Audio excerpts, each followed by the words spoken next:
संत सद्गुरू ब्रह्मांड नायक बाळूमामांच्या नावानं चांग भलं. नमस्कार भक्तांनो, ब्रह्मांडाने या संदेशासाठी तुमची निवड केली आहे. जर का तुम्ही या संदेशाकडे दुर्लक्ष केले तर तुम्ही तुमच्यासाठी असलेली चमत्कारिक गोष्ट गमावू शकता. मामा म्हणतात, माझ्या बाळा, हा संदेश तुझ्यासमोर आला आहे.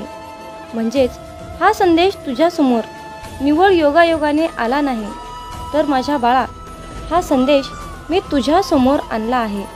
म्हणजेच तुझे चांगले दिवस सुरू होणार आहेत आणि मी तुला काहीतरी अनपेक्षित वस्तू भेट देणार आहे. म्हणून आजचा हा माझा संदेश अगदी 7 मिनिटे वेळ काढून लक्षपूर्वक ऐका आणि माझा आशीर्वाद प्राप्त करण्यासाठी हा संदेश 5 जणांना शेअर करा आणि कमेंट सेक्शनमध्ये बाळू मामा माझे ब्रह्मांड नायक असे टाईप करा. भाग्यवंत ठराल. बाळू मामा आज तुम्हाला सांगत आहेत, माझ्या बाळा, आज मला तुझ्याकडे यायला भाग पडले आहे. आता तुला काळजी करण्याची गरज नाही, कसल्याही प्रकारची चिंता करण्याची गरज नाही. परंतु बाळा, मी आज तुला जे काही सांगणार आहे ते तुला मनापासून ऐकावे लागेल, तरच तू आयुष्यामध्ये तुला त्या हव्या त्या गोष्टी मिळवू शकशील.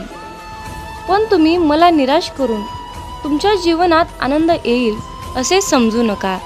तुमच्या आयुष्यात असे काही लोक आहेत, त्यांच्यापासून तुम्हाला दूर राहावे लागेल. कारण असे लोक तुमच्या जीवनात विषासारखे असतात, ज्यांच्या पिण्याने माणसाचा मृत्यू होतो. म्हणून मामा म्हणतात, जर तुम्हाला तुमच्या आयुष्यातील विष कमी करायचे असेल तर तुम्हाला स्वतःला बदलायला हवे. तुमच्या घरात काही गोष्टी तुम्ही बदलायला सुरुवात करा. जेव्हा तुम्ही बदल सुरू कराल तेव्हा तुमच्या जीवनामध्ये आपोआप बदल होईल. पण लक्षात ठेवा, तो बदल तुमच्या हिताचा असला पाहिजे. जर तो बदल तुमच्या हिताचा नसेल तर तुमच्या इच्छा असूनही तुम्हाला आयुष्यात काहीच करता येणार नाही. आजचा दिवस तुमच्यासाठी खूप शुभ आहे, कारण स्वतःला बदलण्यासाठी तुमच्याकडे संपूर्ण दिवस आहे आणि ही बाळूमामांनी दिलेली एक संधी आहे. म्हणून ही संधी गमावू नका. मिळालेल्या संधीचं सोनं करा. मामा म्हणतात, माझ्या मुला, आयुष्यानुसार जीवनाचा विचार केला तर आयुष्य हे खूप सुंदर होईल. तुझ्या त्रासाचं कारण मलाही माहीत आहे, परंतु एक गोष्ट लक्षात ठेव, भिवू नकोस, मी तुझ्या पाठीशी आहे. भिवू नकोस, मी सदैव तुझ्या पाठीशी आहे. माझ्या मुला, आयुष्यात मी तुला कधीच आणि कशाचीच कमी पडू देणार नाही. जर का तू आयुष्यामध्ये कमकुवत झालास तर मी तुला आधार देईल, मग कुठल्याही वेशात. मामा म्हणतात, जसे आजपर्यंत आयुष्यामध्ये मी तुला कधीच पडू दिले नाही, तसेच भविष्यातही कधीच पडू देणार नाही. फक्त तू तुझ्या परमेश्वरावर विश्वास ठेव. माझे आशीर्वाद नेहमीच तुला मोठे निर्णय घेण्याचे बळ देईल आणि माझ्या आशीर्वादाने तू मोठे निर्णय शहाणपणाने घेऊ शकशील आणि तुझ्या आयुष्यातली महत्त्वाची कामे यशस्वीपणे पूर्ण करू शकशील. मामा सांगतात, माझ्या मुला, जर का तू मी सांगितलेल्या मार्गाचा अवलंब करून चाललास तर मी तुला योग्य स्थळी घेऊन जाईल, जिथून तुमचे आयुष्य उज्ज्वल आणि सोन्यासारखे पिवळे होईल आणि जिथून तुम्ही तुमच्या आयुष्यातील सर्व इच्छा पूर्ण करू शकता आणि आनंदी आनंदच मिळवू शकता. अरे बाळा, तुला योग्य मार्गाने नेण्याचे काम माझे आहे, परंतु त्या मार्गाने प्रामाणिकपणे चालण्याचे काम तुझे आहे. मी दाखवलेल्या मार्गावर तू चालणार की नाही हा निर्णय तुझा आहे. परंतु एक गोष्ट लक्षात ठेव, जर का तू मी दाखवलेल्या मार्गावर चालत राहिलास तर तुला सुख, समृद्धी, शांती आणि आनंद, ज्ञान प्राप्त होईल. आणि जर तू स्वतःच्या मार्गाने चालत राहिलास तर तुला अज्ञान, दारिद्र्य, निराधारपणा येईल. कारण बाळा, तुझे चांगले भविष्य मी दाखवलेल्या मार्गावर अवलंबून आहे. म्हणून तुझ्यासाठी तो मार्ग मी खुला केला आहे. तुमच्यासाठी आवश्यक असलेल्या सर्व सुविधा या मार्गावर उपलब्ध आहेत. जर का तुम्ही माझे म्हणणे टाळून स्वतःच्या मार्गाने चालत राहिलात तर तुम्हाला अनेक दुःखांना, संकटांना, अडचणींना सामोरं जावं लागेल. त्यामुळे जीवनात नेहमीच योग्य मार्गाचा अवलंब करा. मी नेहमीच कोणत्या ना कोणत्या रूपात तुमच्या सोबत आहे, ही गोष्ट लक्षात ठेवा. मामा म्हणतात, आयुष्यात मी तुम्हाला योग्यच मार्ग दाखवून देईन. त्यामुळे तुम्हाला कसल्याही प्रकारची भीती बाळगण्याची गरज नाही. कारण नर्वस माणूस कोणतेही काम नीट करू शकत नाही. चिंताग्रस्त माणूस आयुष्यात चुकीचेच निर्णय घेत असतो आणि याच भीतीमध्ये जगतो की त्याने घेतलेले निर्णय इजा करू नयेत. लक्षात ठेवा, आयुष्यात प्रत्येक व्यक्तीला अडचणींचा सामना करावाच लागतो. परंतु आयुष्यात कोणाकडूनही हार स्वीकारू नका. जो माणूस इतरांचे शब्द मनाला लावून घेऊन बसतो, मनाशी बाळगतो, तो माणूस आयुष्यात कधीही पुढे जात नाही. म्हणूनच नेहमी निर्भय राहून आयुष्यात पुढे जा. जर तुम्ही स्वतःला कमकुवत समजत असाल तर हा विचार आत्ताच मनातून काढून टाका. कारण माझ्या बाळा, तू दुर्बल नाहीस. तुझा प्रभू तुझ्या पाठीशी आहे. मामा म्हणतात, माझ्या बाळा, आयुष्यात मी तुला प्रत्येक क्षणी शक्ती देतो.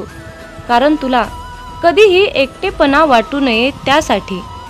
माझे आशीर्वाद नेहमी तुम्हाला योग्य मार्ग निवडण्यासाठी साथ देतील, जेणेकरून तुम्ही चुकीच्या मार्गाने भरकटू नका. जर तुम्ही माझे म्हणणे ऐकून सुद्धा चुकीच्या मार्गाने भटकलात तर तुम्ही तुमच्या गतव्यवस्थानावर निश्चित पोहोचाल, हे लक्षात ठेवा. तुमच्या यशासाठी तुमची सर्वात महत्त्वाची गोष्ट म्हणजे तुमच्या स्वतःचा विचार आणि स्वतःचा विश्वास. मग जर या दोन गोष्टी तुमच्या असतात, मग तुम्ही नक्की घाबरता तरी कशाला? तुम्ही जीवनात कोणतेही काम सहजपणे साध्य करू शकता. जर तुम्हाला यश मिळवायचे असेल तरच हे तुम्हाला शक्य आहे. माझ्या मुला, माझी कृपा सदैव तुझ्यावर राहील. कारण तू माझा लाडका मुलगा आहेस आणि त्याचबरोबर प्रिय भक्तसुद्धा आहेस. मी तुझा पिता आहे. या नात्याने मी तुला योग्य मार्गाने जाण्याचे मार्गदर्शन केले आहे. परंतु बाळा, तुला कोणत्या मार्गाने जायचे आहे हा मात्र तुझा निर्णय आहे. मामा म्हणतात, काट्यावर चालणारा माणूस हा लवकरच त्याच्या स्वप्नापर्यंत पोहोचतो. हे त्रिवार सत्य आहे. अहंकाराने अंधळा झालेला माणूस, त्याला त्याच्या चुका दिसत नाहीत, त्याचा आनंद दिसत नाहीत, त्याच्या चांगल्या गोष्टी त्याला दिसत नाहीत. पण दुसऱ्याच्या चांगल्या गोष्टी, दुसऱ्याचे प्रेम हे मात्र त्याला दिसून येते. जेव्हा तुम्ही प्रेमात एका व्यक्तीकडून धोका खाल तेव्हा त्यावेळेपासून तुम्ही देखील पैशावर प्रेम कराल. माझी आत्ताची ही परिस्थिती आहे, ती मी मामांच्या कृपेने एक ना एक दिवस बदलणारच आहे. पण तोपर्यंत काही लोक माझ्या मनातून उतरणार आहेत. मामा सांगतात, अपमान करणं हे स्वभावात असू शकतं, पण सन्मान करणं हे संस्कारातच असावं लागतं. जे दाखवू शकत नाही ते दुःख कसलं, जे आपलं दुःख समजू शकत नाहीत ते साथीदार कसले. सर्वांनी साथ तिथपर्यंतच निभावली जिथपर्यंत त्यांचा स्वार्थ होता. माझा प्रत्येक दिवस दुःखात जातो, पण मी सर्वांशीच हसून बोलतो. सांगण्यासाठी तर खूप काही आहे माझ्याकडं, पण सांगायचं मन करत नाही. कारण या जीवनात परमेश्वराला जर सोडलं तर सर्वांनीच माझा विश्वास तोडला आहे. जे लोक नेहमी सर्वांना साथ देतात तेच लोक या दुनियेत एकटे पडतात. तलवारीने केलेले वार एक वेळ मिटून जातील, पण शब्दांनी केलेले वार आयुष्यात कधीही मिटत नाहीत. हे जीवन आहे, एक ना एक दिवस सर्वांना जायचे आहे. शेवटी टेबलावर आपला फोटो आणि खुर्ची ही रिकामीच असते. मामा सांगतात, माणसाने चालू वेळेवर कधीही घमंड करू नये, कारण वेळ ही कधी बदलते हे सांगता येत नाही. जे लोक आपल्या विचारावर नियंत्रण ठेवू शकत नाहीत, एक दिवस त्याच लोकांचे विचार त्यांचे दुश्मन बनून जातात. तुम्हाला गमावण्याची भीती कायम मनामध्ये असायची, पण तुम्हीच जाता जाता त्या भीतीलाच घेऊन गेलात. आयुष्यामध्ये कधी कधी सर्वच जण एकत्र आले जातात, नाती, स्वप्ने आणि काही आपले देखील. अशा व्यक्तींना कधीच विसरू नका. जेव्हा तुम्हाला गरज होती तेव्हा दुनिया बहाणे बनवत होती. ही एकच व्यक्ती तुमच्या सोबत होती. आता माझी त्या व्यक्तींनाही सोडून राहण्याची जिद्द आहे. हे परमेश्वरा, माझ्या आयुष्यात पुन्हा अशा लोकांना आणू नकोस. काही मजबूत असलेले नाते अत्यंत शांतपणे तुटून जातात. बोलणे तर दूरची गोष्ट आहे, पण ज्यांनी माझ्या विश्वासाला तडा दिला ते मला बघण्यासाठी तळमळतील. आयुष्यामध्ये बाहेरून कितीही मोठा डोंगर तुटत असला तरीही माणूस हा मधून अत्यंत मजबूत असला पाहिजे. मामा म्हणतात, देवदूत म्हणून नाही तर माणूस म्हणून लोकांकडून अपेक्षा ठेवा. वाटेत भुकणाऱ्या प्रत्येक कुत्र्याला जर तुम्ही दगड मारत बसलात तर तुमचे काम कधीच स्थानावर पोहोचणार नाही.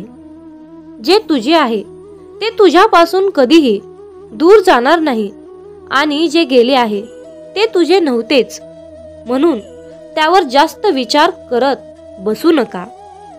परिस्थिती कितीही कठीण असो, आभार मानायला शिका, कारण मला यासाठी जिंकायचं आहे. आम्ही 2 हातांनी 50 लोकांना मारू शकत नाही, पण 2 हात जोडून 50 नाही करोडो लोकांची मन आपण जिंकू शकतो.